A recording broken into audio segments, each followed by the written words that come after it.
I always love being at this church. It's been a handful of years now that I've been able to be back, and it's always so much fun. I always feel like part of my role in being here is to remind you guys that this church is not normal.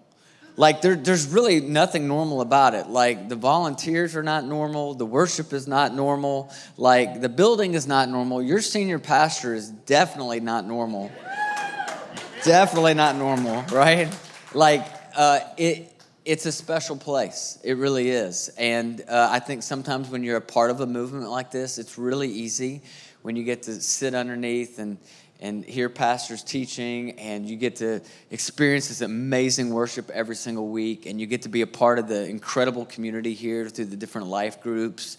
You get to serve on these different. It's real easy to start to think that this is normal and that this is happening like everywhere, and it's just not. And so, like, my encouragement to you guys, just don't take it for granted. Enjoy the heck out of it, right? What a gift to be able to be a part of such a life-giving church, but don't take it for granted, right? Just soak it all in. So anyway, I'm real excited to be here. I'm excited to jump into this message with you guys.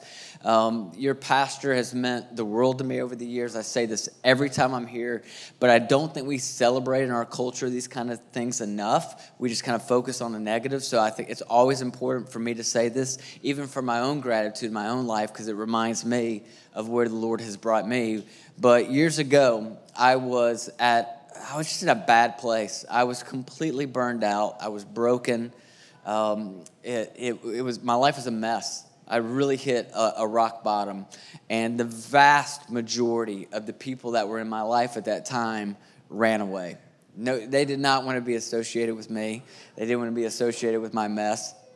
Your pastor, while everybody else was running away, ran towards me and was there with me. He was loyal to me, is a great friend to me, invited me to be here. I'm sure I've said this to you before, but I really genuinely mean this. I don't know if I'd be in ministry today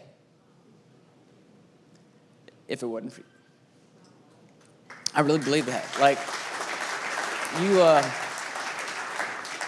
and you've all been here too, right? There are times that you can't believe in yourself. You need someone to believe in you in a way that you can't believe in your own self. And that's what your pastor did for me. He believed in me when I could not believe in myself. And so if you ever sit there and wonder if, like, that dude really believes the stuff that he teaches, I'm here to tell you that he does. He not only believes it, he lives it out. And that doesn't mean that he's a perfect man. He'd be the first one to tell you that he's not. But he's a good man, and he's been a great friend, and I'm really, really grateful to be able to be here, to continue to invest in you guys, continue to teach God's word, and he's had a huge, huge role to play in that in my life. So today we're going to talk a little bit about transformation, and this is something for me that I've seen it in my own life, and I've also studied it. I've been in ministry pretty much my whole life. I started my first church when I was 21 years old. I was in college when I started my first church. So I've been in ministry, in and out of ministry at times, but for the most part, I've been in ministry my whole life. And I'm also a life coach. And so I get to serve at this church in Detroit, and then I kind of have this side gig as a life coach that's kind of taken off too.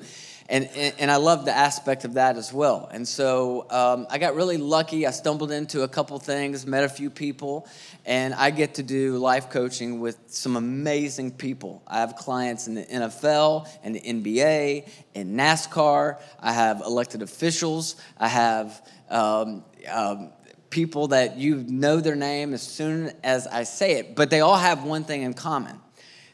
They're wanting some kind of transformation in their life.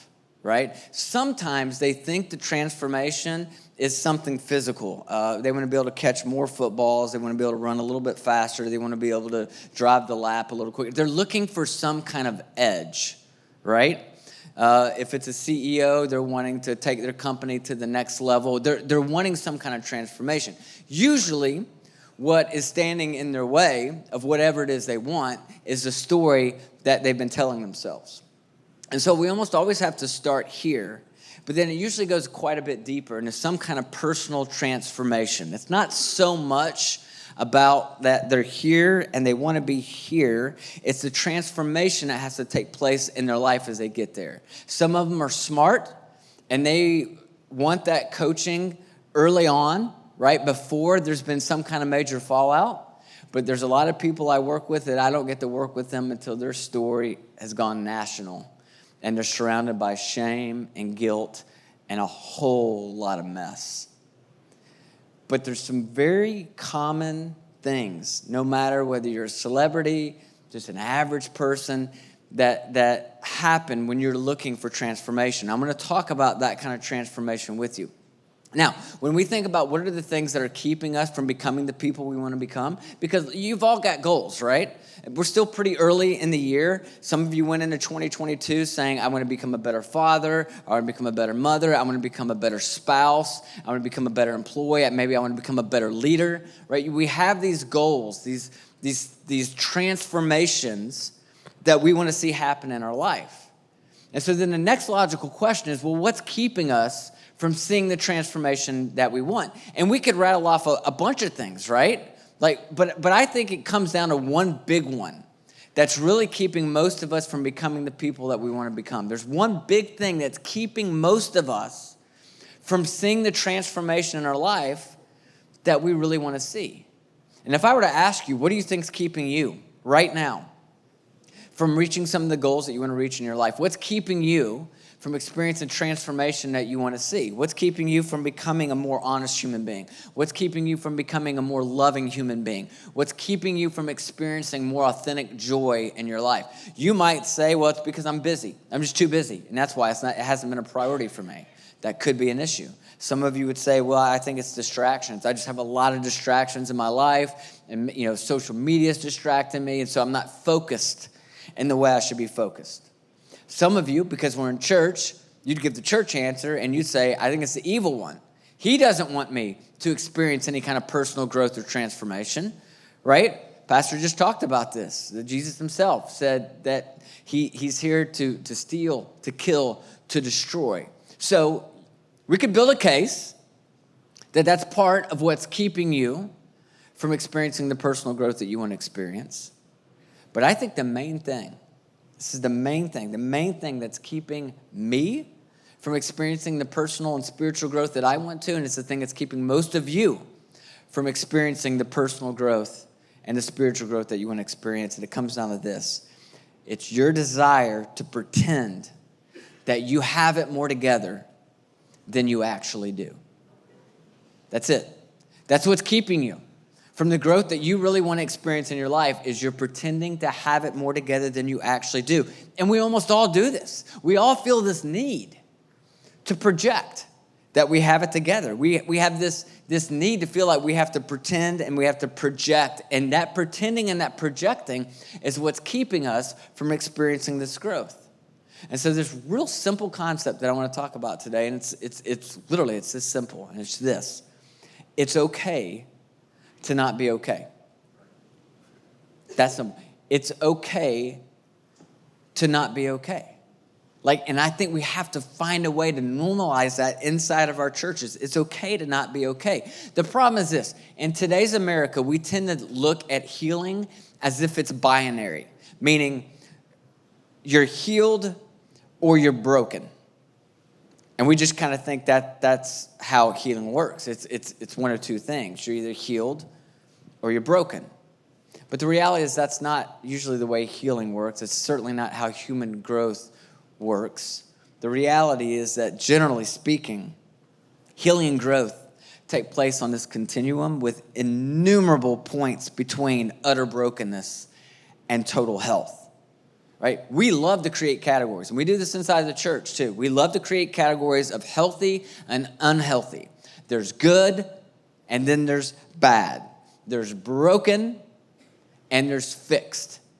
And we tend to put people in those kind of categories. When you look at healing as if it's binary, as if it's either you're broken or you're healed, what happens, the problem with looking at it that way, what happens is your ego begins to kick in.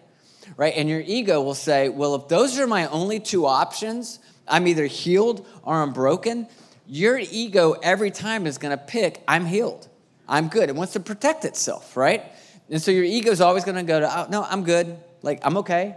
I'm great, actually. Like, yeah. No, I don't have any problems. Everything is going great. It leads to projection. Now, the big problem for those of us who want to claim to be followers of Jesus, when it comes to projection, the big problem is what is absolutely evident in the life of Jesus is that he was never, ever impressed with anybody who projected that they had it more together than they actually did. Think about that. If you look through all the scriptures, you look through all the stories that Jesus told, all the interactions he had, Jesus was never impressed with anyone who pretended to have it together more than they actually do. There's no other way to read the Gospels. There's no other way. Can I give you an example? This is Luke chapter 18. It's a real simple story. If you've been around church for long, you've probably heard this story, but this kind of proves my point. Luke 18, it says, to some who were confident of their own righteousness, right? That's important. To those of us who are confident in their own righteousness and look down on everyone else, Jesus told this parable. Jesus told this story. 2 men went up to the temple to pray, one a Pharisee and the other a tax collector. The Pharisee stood by himself and prayed, God, I thank you that I am not like the other people, the robbers, the evildoers, the adulterers, or even this tax collector. Notice he has a list, right? He has a list of the sins that he thinks are the worst sins. And we all kind of do this, right? Do you know what sins you think are worse than other sins? It's the sins that you don't struggle with, right? Those are the ones that you're convinced, those are the big ones. Those are the bad ones. Like you can dabble in these sins, but don't dabble in those sins, right? We all do this. He created this list. He says, I fast twice a week, and I give a tenth of all that I get. In other words, he's just checking the boxes. He's like, look at me. I go to Canvas every weekend, right? I serve on the parking team. I'm in a life group, right? I tithe 10%. He's just going, he's listing out all the things we tend to think about when we think about what does it mean to be a Christian, right? And he's just checking them all off. And we get to verse 13, it says, but the tax collector, we all know that tax collectors were always looked down upon. They were the traitors, right? The tax collector stood at a distance. He would not even look up to heaven, but he beat his breast and he said, God, have mercy on me, a sinner. I tell you that this man, rather than the other, went home justified before God. For all those who exalt themselves will be humbled, and those who humble themselves will be exalted. Now, here's what's interesting. It's not just a story, right? Look them all up. Look up the parables. Look at the stories. Look at the interactions that Jesus has with people. In almost every single interaction, the one who does wrong ends up being right simply because they're honest and humble about it. And what you begin to piece together from all these stories in the life of Jesus is that what God really wants from me, what God really wants from you, is just honesty and humility. See, in this story, the one who is formally right ends up being terribly wrong because he's proud of his own performance. And yet what we see is that God favors authenticity over pretentiousness. He favors honesty over projection. And I just don't know. It blows my mind how the vast majority of churches have completely missed this point. And I think it probably comes down to our egos. Because our egos want to convince themselves that we're good, that we don't still need transformation, that we don't need healing. Our egos want to tell us that we have it all together, and then we project that. And yet the thing that I think most of us need, the one thing that most of us need if we want to experience any kind of growth in our life is just the humility to admit that we need growth. It's that simple. That's the one thing. That's what you need right now to experience growth in your life is just a humility to admit that you actually need growth. You see, the story of the Bible, the whole theme of this Bible it's about broken people, right? And God's choice to love them anyway. The Bible is brutally honest about this fact, right? The people that we look up to, like King David, right, who we look at as such an amazing leader, such an amazing man, has a heart after God's heart, is also the same guy who murders another man so that he can be with that guy's wife, right? We look at people like Peter, and we think about Peter as being one of Jesus' closest disciples, right? A man that's extremely passionate, right, about the church. And yet we see him over and over again put his foot in his mouth. We see him make mistakes. In Jesus' greatest time of need, he abandons him. We look at people in the Bible like Jonah. God sends Jonah on a mission. What does Jonah do? He literally runs in the opposite direction. Listen, if there's anything consistent about the people of God throughout all of history, it's that we are wildly inconsistent. That's it. That's the only thing consistent about people, is that we're wildly inconsistent. And if I could just kind of pick on religion for just a moment here, because somewhere along the way, and I can't pinpoint it exactly, I've studied the history of religion, I've studied the history of the church, I've tried to find clues for when this shift happened, and I think there's been moments where the church has shifted into this and then shifted out and then shifted back. There's some clues along the way. But the bottom line is, somewhere along the way, what happened in history, inside the history of the church, and this isn't all churches, but it's most churches, the church became a place that we perceived as a place where we have to pretend that we have it all together. Right? You do. You have to pretend like you have it all together once you're a part of the church. Now, before you become a part of the church, you can do anything you want. Right? Before you come a part of church, you can sell drugs, you can kill people, you can beat people up, you can do whatever you want to do pre-church, right? In fact, the badder you are, right, the better. Seriously, like before you become part of the church, like live it up. If you're gonna go big, right? And then what'll happen is you'll come to the church and we'll make you like a celebrity. Like we'll do videos about you and make you do talks and all kinds of stuff. But it has to happen before you become a part of the church. Once you become a part of the church, somewhere along the line, what a lot of us heard was once you become a part of the church, once you become a follower of Jesus, you better have it all together. Right? You better have it all together. Don't screw up again. Don't be a pain. Don't ask questions. Don't ask for help. Don't make us look bad. Pretend if you have to pretend. Fake it if you have to fake it. But don't be real and honest about the fact that there's a need for ongoing transformation in your life.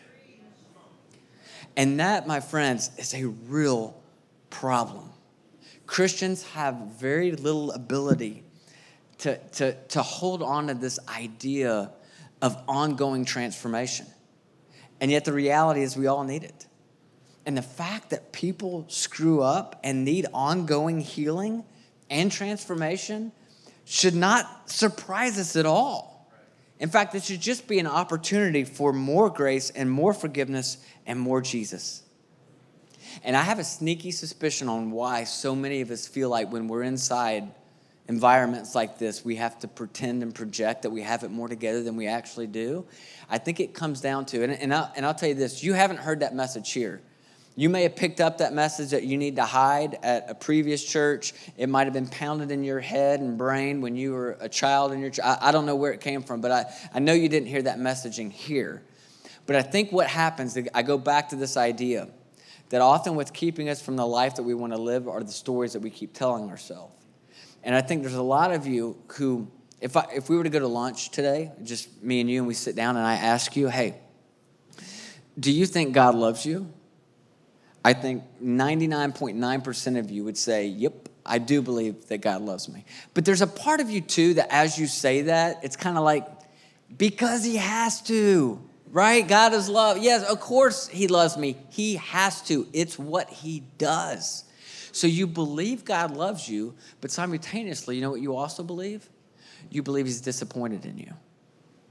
So you believe he loves you, but you also believe that he's disappointed in you.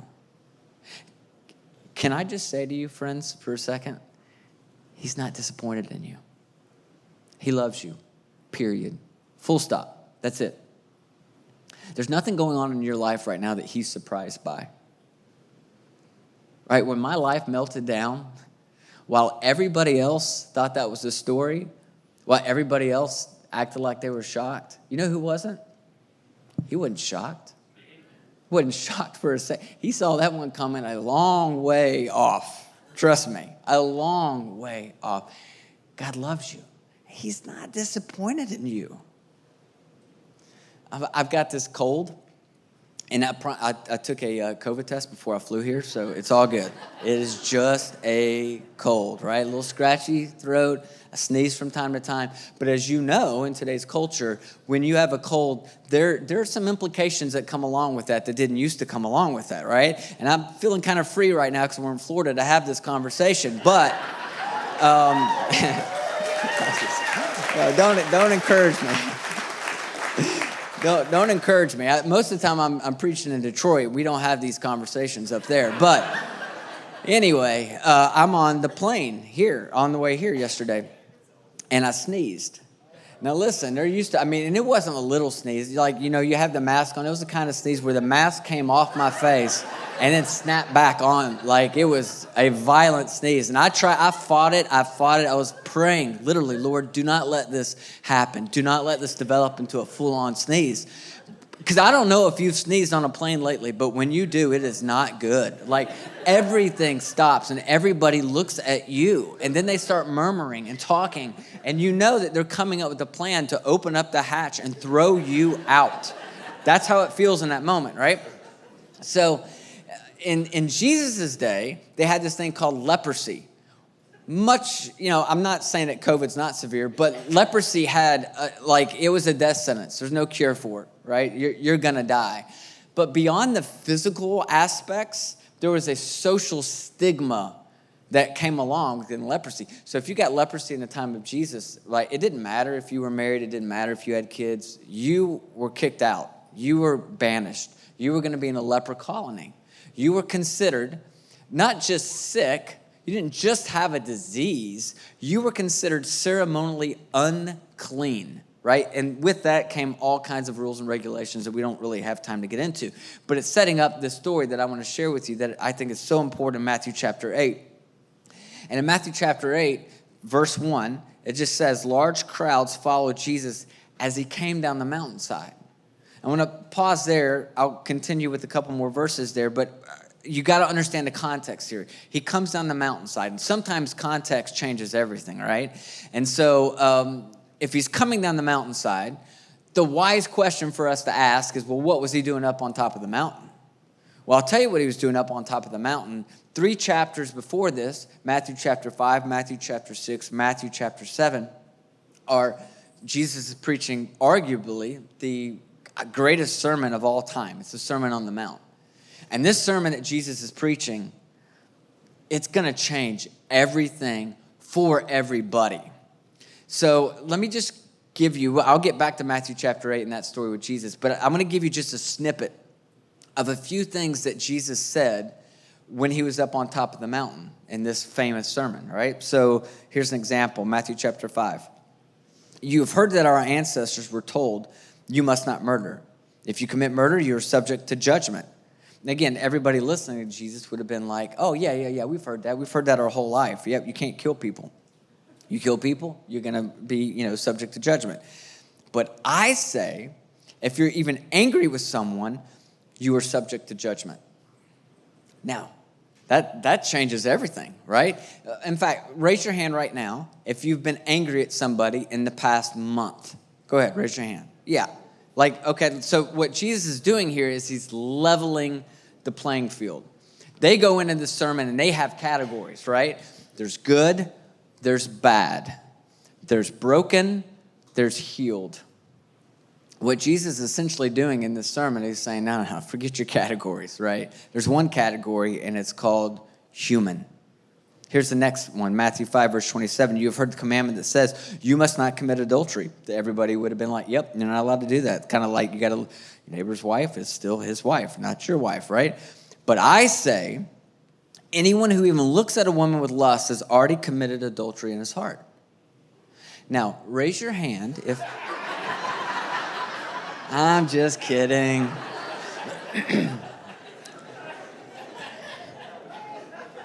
I just wanted to see who was going to sweat and who wasn't. Like there's some guys seriously started sitting on their hands. Like I am not raising my, no, it's like you don't have to. But you get the point, right? He's casting the net here. Matthew 5:38, you've heard that the law that says that the punishment must match the injury, an eye for an eye and a tooth for a tooth. Everybody would have said, yeah, that's the way it works. That's the way the law works. That's the way things work in our culture. But I say, do not resist an evil person. If someone slaps you on the right cheek, offer them the other cheek also. Matthew 5:43, you have heard that the law says, love your neighbor and hate your enemy. Everybody's like, yep, that is conventional wisdom. That's the way it should work. Love your neighbor, but hate your enemy. But I say, love your enemies. Pray for those who persecute you. All right, that's just a snippet. Like he's rattling one of these after another. Jesus just lets loose these string of statements, which would be crazy impossible to consistently live out on any kind of daily basis. Nobody was sitting there listening to this sermon saying amen. Nobody was clapping. Nobody was like, oh, this is a really great one. I'm going to get the CD of this one. I'm going to go back. I'm going to listen to this one. No, that's not happening. See, the message just kind of leaves you wondering, like, what's the point? I can't live up to this. Well, the point of this message is really the point of the whole Bible. And the whole Bible points to this one singular idea. We need Jesus. That's what this whole message was about. We need Jesus. The sermon reminded everybody, forget your categories of good and bad, of healthy and unhealthy. Forget all the categories because we're all unclean. And there's nothing that we can do to make ourselves clean. He's saying every human being needs a do-over. Very important. You got to grab this. The point of this message was not, I want everybody to go down the mountain and be perfect. The point of Jesus' message was, you can't go down this mountain and be perfect. So I will be perfect for you. He's saying, you can't be clean on your own, so I'll be clean for you. This message was not about try harder. The message was find Jesus. Now, that's the context, right? That's what's going on. That's the situation. So he's coming down after that sermon. He's coming down the mountain. And we get to verse 2, and it says, suddenly a man with leprosy approached him and knelt before him. Lord, the man said, if you are willing, you can heal me and make me clean. Now, everybody that's been up on the mountain that just heard the sermon from Jesus is thinking, well, how is this going to play out? Like this guy, this leper, he's not even allowed to be near Jesus, much less approach Jesus and talk to Jesus and ask for healing from Jesus. Verse 3 says, Jesus reached out and touched him. I am willing, he said, be healed. And instantly the leprosy disappeared. Now, if you've been around church for very long and you've studied in the miracles of Jesus, you know that Jesus did not have to touch him to heal him, did he? Plenty of other miracles where Jesus heals people without touching them. So why does he touch them? In fact, it's illegal for Jesus to touch the leper. He's not supposed to touch the leper because the leper, remember, is ceremonially unclean. And they believed, the Jews, that if something that was clean touches something that was ceremonially unclean, what was clean becomes ceremonially unclean. Lots of things could be ceremonially unclean besides a leper. Places could be ceremonially unclean. There could be entire cities that were considered unclean, that they weren't allowed to go to that city, because to go to that city as a clean person, they would become unclean. There are animals they could not eat because those animals were considered unclean. And if a clean person ate an unclean animal, the clean person becomes unclean, right? It's like, this actually does kind of tie back into COVID a little bit. Like, I think everything does. But it's like, you think about this table, all right? Let's pretend, let's not use COVID. That's too loaded. Let's just say there's germs on this table, which are probably not a lot of germs on this table, because I know Canvas and they do everything so well. This table has probably been cleaned and disinfected or whatever. But let's pretend like there's lots of germs on this table, all right? And let's pretend like I just put Purell all over my hands, and they are now 99.9% germ-free, all right? So if I take my 99.9% clean, germ-free hand and I put it all over this table, right? What happens to my hand? My hand becomes dirty, right? When something clean touches something unclean, what was clean becomes unclean. It's not like because my hand is clean and I touch a dirty table that the table became clean. No, that's not the way it worked. But look at this story, because this is the first time that I'm aware of, that we know of in history, where something that was clean, Jesus, touches something that was unclean, the leper, and the unclean became clean again. Wow. Jesus touches the leper, and what was unclean became clean again. Jesus changed everything. He didn't blink at evil. Sickness doesn't scare him. Sin has no power over him. Darkness can't push back his light. He's handing out do-overs like they're candy, right? This is his life. This is his ministry. And what was required? What was required of the leper for that healing to happen? Just one thing: a declaration that he needed healing. That is the only thing that leper brought to the table, was the need, the awareness that he needed healing. So, let's make this as practical as we can, right? Because in about 3 minutes and 56 seconds, you guys are going to be released. And you're going to go out into the lobby, and you're going to do what most people do when they walk out into a church lobby. You're going to bump into somebody you haven't seen in a while. Maybe you hadn't seen them since last Sunday. Maybe you hadn't seen them since your life group earlier this week, whatever. You're going to bump into them. You're going to be like, hey, how's it going? And they're probably going to say something like, going great. Maybe they'll ask you a deep question like, how are you doing? And you're going to say something like, I'm doing good. Hey, did you see that TV show? And you're going to change the subject real quick, right? It's just kind of this ceremony, this thing that we do as we interact with people. We always come back with this: I'm doing good. I'm doing okay. Everything's good. Everything's cool. Super blessed. These are the conversations that we tend to have again and again and again. But the reality is, for some of you, you're not okay. You're not okay. And maybe nobody else, knows this, but you're not okay. Some of you are drinking way too much because that's how you're just dealing with the stress in your life. You just drink until it all goes numb. And you do it night after night after night. Some of you are addicted to pornography, and it's destroying the intimacy in your marriage. Some of you are controlled and dominated by the need to be approved by everyone.